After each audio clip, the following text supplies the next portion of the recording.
Hello everybody, I hope you're well. I'm just back from a spot of annual leave, only to discover that it's been a lot hotter in North Lincolnshire and South Yorkshire than it has been in my particular bit of Spain. I do hope you've got some time away and you've got a plan to use your full annual leave allocation for the year. It's really important, however busy things are, that we find the right balance between work and home, between what we do professionally and what really stimulates us in life outside of work.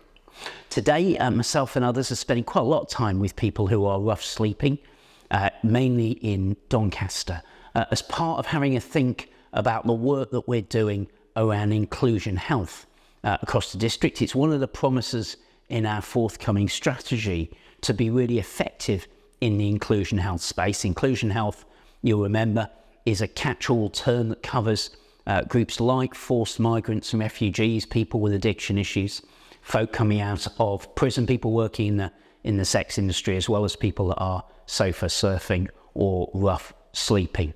Really important that we apply the evidence of what works. I suppose I've got to give a plug for a document myself and two colleagues published nationally a few weeks ago in exactly this space that I think NHS England are going to get behind.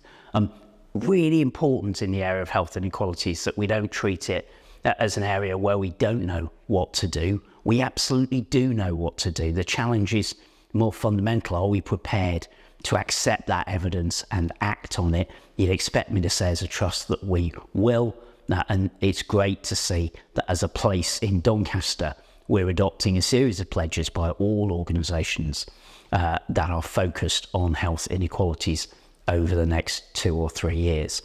I mentioned last week that we were off to spend time with our friends at Navigo in Grimsby.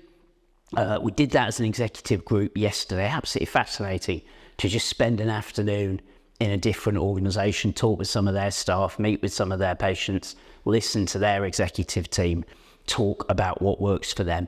Obviously, there were areas of common interest in terms of particular services we might expand together. I'm thinking of things like PICU, for example, and of course, how we work on place of safety, ADHD and autism. But I'm also thinking about what our organisation can learn in terms of how Navigo have really worked to bring people into employment who've been service users and to put patients at the heart of decision-making up, down and across their organisation.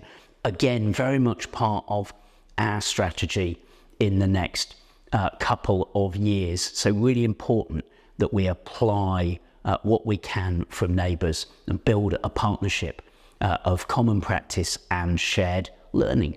So look forward to developing that relationship with Navigo, not only in North Links, but actually in Rotherham and Doncaster as well.